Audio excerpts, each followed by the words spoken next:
It's Barton Jennings here from Lung and Sleep. Today I'm going to talk about e-cigarettes and vaping, which is obviously an important issue as it's becoming more and more common to see this. So, what should we know about e-cigarettes and vaping? And importantly, is it dangerous for me or my patient's lungs? What we want to talk about today is how to assess the risks associated with e-cigarettes and vaping, outline how to investigate a patient who may have been using e-cigarettes, and discuss the rationale behind using e-cigarettes as a technique to quit smoking tobacco. To start with, this is a case study of a 15-year-old girl who initially presented with dysuria, back pain, vomiting, and fever, and certainly sounded like a presentation of urosepsis. However, she reported vaping nicotine through an e-cigarette 2 or 3 times a week for the last 7 months. On presentation, she was febrile and had progressive breathlessness. She was tachycardic with a heart rate of 120, respiratory rate of 20, and was mildly hypoxic with an oxygen saturation on room air of 92. This was her X-ray, showing significant abnormality with bilateral, quite extensive alveolar infiltrates with blunting of the costophrenic angles, and it's hard to see the diaphragm, so there may be some pleural fluid in there as well. This case was not a case of mine. It was actually a case presented in the Medical Journal of Australia. This girl presented with progressive hypoxia and shortness of breath, and her urinary drug screen was positive for benzodiazepines and also cannabinoids. She was treated with intravenous antibiotic to cover for infection with broad spectrum antibiotic. She was started on methylprednisolone and required non-invasive ventilation to maintain oxygen saturations. She did improve with this therapy and was discharged from hospital after 7 days.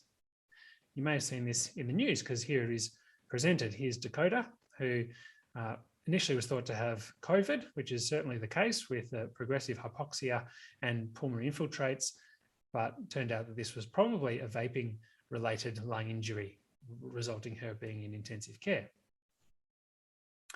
So what are e-cigarettes? So e-cigarettes initially hit the market in 2003 in China, and in 2006 in the USA and Europe, and followed shortly after in Australia. They're a battery-operated device where the liquid is heated to create an aerosol, and this aerosol is the vapor for inhalation.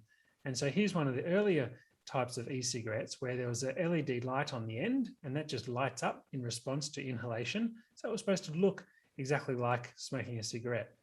There was a battery that attached to the atomizer, and there was a cartridge with vapor or liquid in there that created the vapor when heated. And this is what it looks like. You might have seen people using e-cigarettes. Creates a massive plume of what looks like smoke, which is in fact the exhaled vapor. There's been a bit of a change in these devices. The first generation, which is what I showed you in the previous slide, sort of mimicked the shape and size of a cigarette and was disposable. The second generation were larger. They tended to be a pen or have a tank style for the fluid, and they were rechargeable and refillable. And the problem that this created is it allowed the user to adjust the contents. The third generation were more custom modified. They were personalized, and so you could adjust the amount of vapor aerosolized. More recently, the fourth generation e-cigarettes are now rechargeable, and they have replaceable cartridges that sometimes contain nicotine and often contain multiple different flavors in the liquid. And Juul is one of the brands that's very big in the United States, and they've created an e-cigarette that looks like a USB device. And the reason they did this was so that children could have them at school and they would be more discreet. Now, a lot of the companies that make e-cigarettes are actually owned by tobacco companies and big tobacco. And what we need to be very careful of is the extreme detail that tobacco companies have gone to make cigarettes addictive. And this might look like just your normal rolled up tobacco in paper with a filter, which is a cigarette. However, the amount of technology that goes into this little thing is quite amazing. They've added bronchodilators, which are chemicals to help open up your airways so that the smoke can get further in and pass into the lungs and create less bronchoconstriction, less breathlessness. There are flavors added, such as licorice and sometimes chocolate, to hide the harsh smell and taste of the smoke. There are tobacco-specific nitrosamines, which are in American-style cigarettes, which are blended with the tobacco, which causes much higher rates of cancer. There are ammonia compounds, and what this does is it increases the speed by which the nicotine can hit the brain. And we know from addiction that the faster the substance being used hits the brain and causes a dopamine release, the more addictive the product is, the substance is. So allowing the nicotine to get from the inhaled cigarette to the brain quicker actually increases addiction. There are levulinic acids, which are organic salts to reduce the harshness of the nicotine and the harshness of the smoke and make it more smooth and easier to inhale.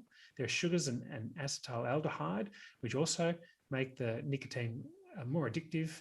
There's menthol, and menthol was added to cigarettes as a cough suppressant, so that those people who coughed after smoking were able to still smoke because of the menthol, and also made it a pleasant flavour for people.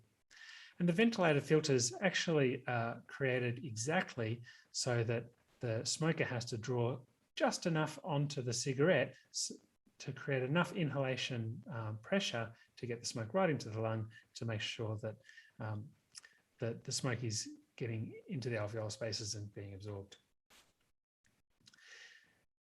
Here's an example of Juul using a very similar marketing technique to Marlboro.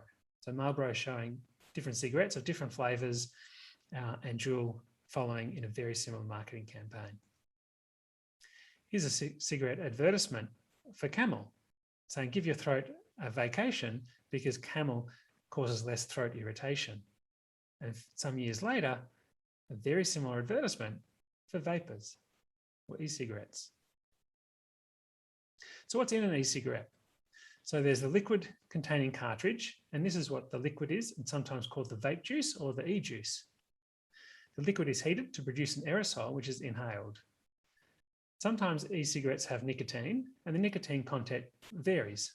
Some have no nicotine, up to 36 milligrams per mil, and that's the equivalent of possibly smoking up to 2 packets of cigarettes a day.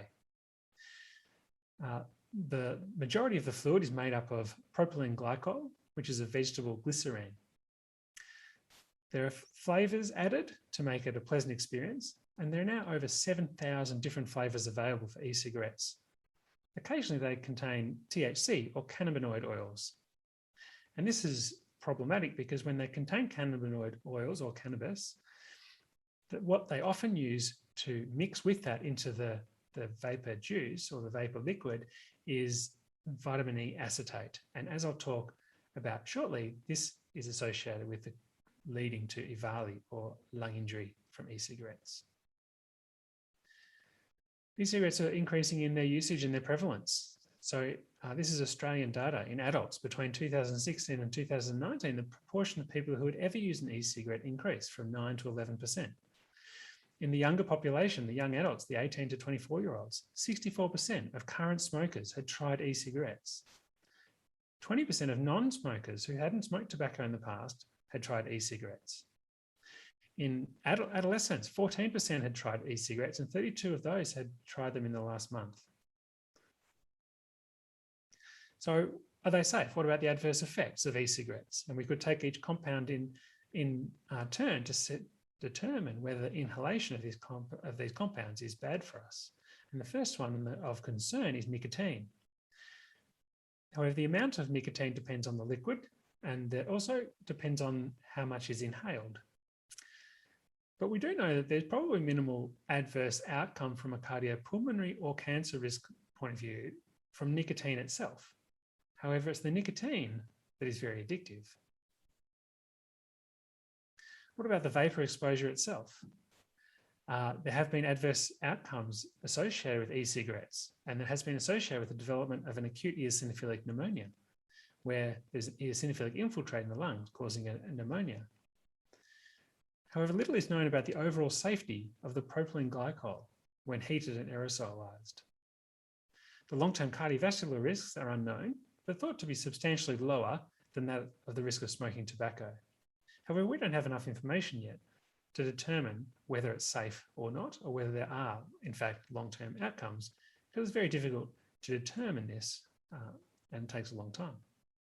In adults, there is some association between e-cigarette use and respiratory symptoms, which makes sense. If you're inhaling a vapor, it's quite likely that it could cause some respiratory irritation.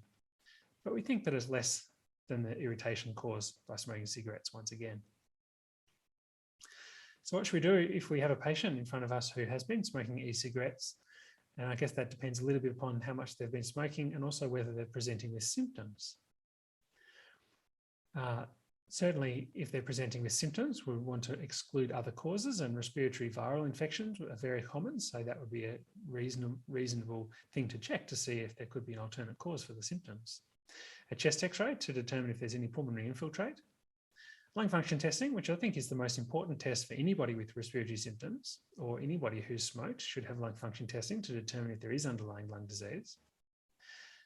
Blood tests can sometimes be helpful. And occasionally we would do bronchoscopy with a bronchoalveolar lavage, usually reserved for those patients with abnormalities on chest x-ray to try and determine what the underlying cause for that may be. So what about EVALI, which is e-cigarette or vaping associated lung injury? This was first recognised in 2019, and it's relatively rare. There's been 2,800 cases reported in the literature, and of those, 68 of those patients died. It's an acute lung injury, which pathologically represents fibrinous pneumonitis, diffuse alveolar damage, or organising pneumonia. So there are a few different pathological patterns that have been seen in patients with this condition. There's an association with vitamin E acetate, and it's thought to be the main risk factor. And this is the cutting agent that I mentioned before that's added to the vape juice when THC is used in the liquid. And it's thought that this could be a causative factor in EVALI because it's present in many cases of EVALI. These patients usually present with shortness of breath, cough, sometimes some chest pain. And interestingly, it's not uncommon that they present with some gastrointestinal symptoms of nausea, vomiting, abdominal pain. Chest x-ray usually shows diffuse infiltrates, and the treatment is supportive, obviously removing the causative agent. Empiric antibiotics are often used because there may be secondary infection or to cover possible bacterial infection. And steroids are usually beneficial to settle down the inflammatory component of the lung disease. With regards to the outcome, 76% of these patients usually require oxygen, which is a large proportion of those. 22% require non-invasive ventilation and 26% require invasive ventilation or intubation in intensive care. So if we get back to the case study of Dakota, who we met at the start of the talk, her urinary drug screen was positive for benzodiazepines and cannabinoids. So it raised the possibility that EVALI could be the cause, and she may have been getting the THC or the cannabinoids through the e-cigarette. But on careful drug history, it showed that she vaped approximately 300 puffs every 3 weeks for 7 months with a 5% nicotine product or vape juice liquid that is approximately 20 cigarettes per day. She had used THC through a water pipe or a bong. However, she had never used THC or marijuana through the vaping device. She had smoked cigarettes, but she'd also taken occasional diazepam, alprazolam, Ritalin, and dexamphetamine, and none of these were prescribed. And this certainly suggests that there was underlying significant mental health issues with regards to multiple drug use. So what about the role in smoking cessation? And this is one of the reasons that e-cigarettes are marketed to people as a technique to try and help quit smoking tobacco. So the question is, would you recommend e-cigarettes to a current smoker to assist them with smoking cessation?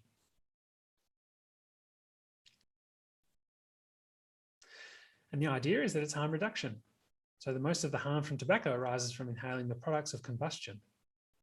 There's evidence to suggest that e-cigarettes may be effective as nicotine replacement. The American Thoracic Society recommends using proven pharmacology therapies rather than e-cigarettes.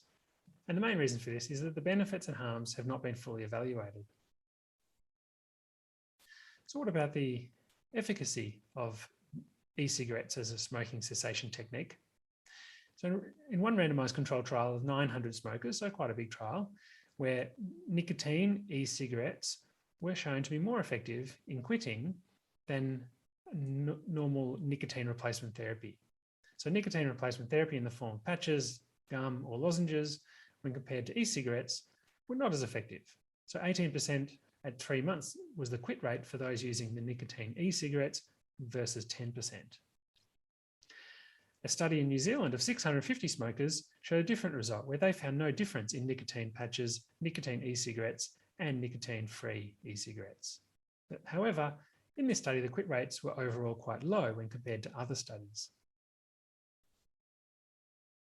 There's been a systematic review of 56 different trials showing moderate certainty evidence that quit rates were in fact higher with nicotine-containing e-cigarettes compared to nicotine replacement therapy. However, e-cigarettes without nicotine were less effective. And the difference, of course, is that the nicotine is the addictive part of the cigarette. And so replacing with nicotine is helping treat the withdrawals, where an e-cigarette without the nicotine is really just treating the physical side of addiction rather than the chemical side.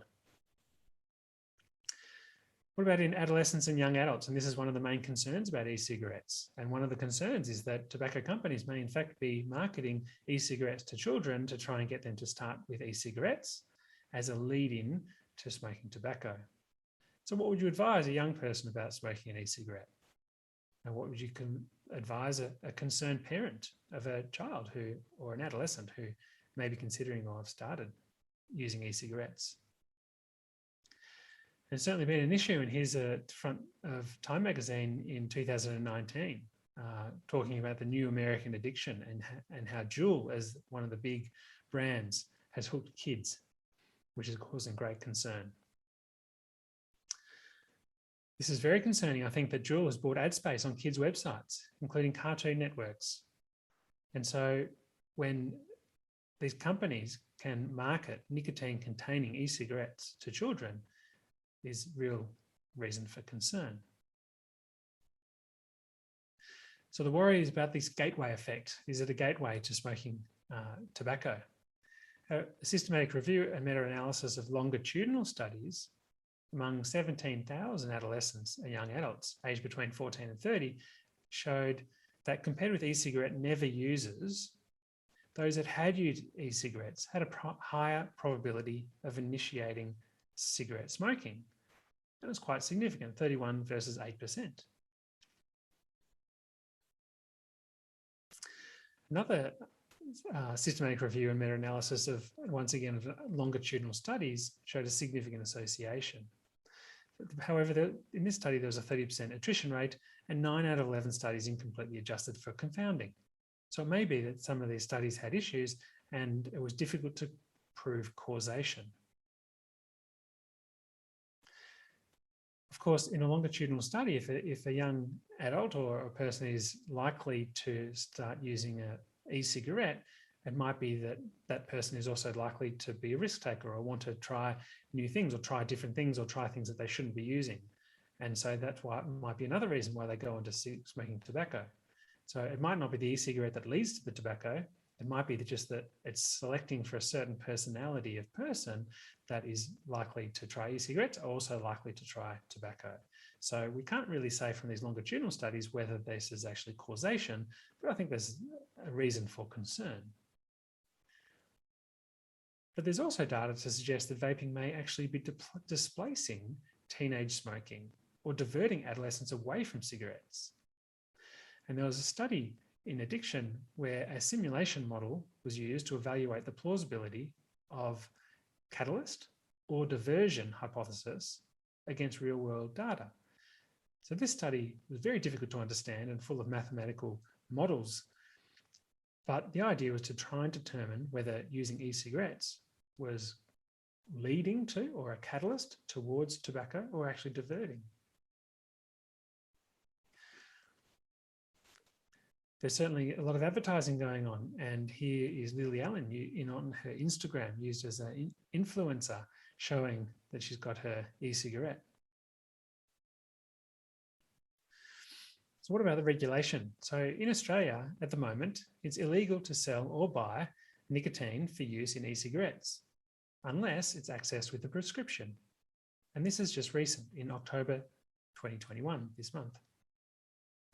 However, you can prescribe nicotine as a doctor for use in e-cigarettes, but you must be an authorised prescriber and recognised by the TGA. The script can be filled out at the pharmacy, or you can order nicotine vaping products prescribed from overseas retailers using a personal importation scheme, where up until October 2021, although nicotine was not sold in Australia for use in e-cigarettes, it was readily available from overseas. And so you could order it legally from overseas and have it sent to you in Australia. However, that has now changed. In Australia, it's illegal to use e-cigarettes in any place where smoking tobacco is illegal, and devices, as I said, may not be sold. However, devices can be sold freely without nicotine. And here's an example of an advertisement from a website that sells e-cigarettes. And the concern with this is that I would suspect that this advertising is clearly targeting young adults and children. There's lots of different devices, and so here you can choose your different type of device, and you can get underway with a starter pack for as little as sort of $35. So what about the TSANZ, which is the Thoracic Society of Australia and New Zealand? And they put out a position statement in 2020. And it was quite a long statement, but essentially their position was that smokers should be encouraged to use proven cessation therapies and behavioural support. However, for smokers who express a desire to use e-cigarettes to help them in quit smoking, health professionals should ensure that smokers also utilise the behavioural support with the aim of achieving complete smoking cessation and subsequent cessation of e-cigarette use.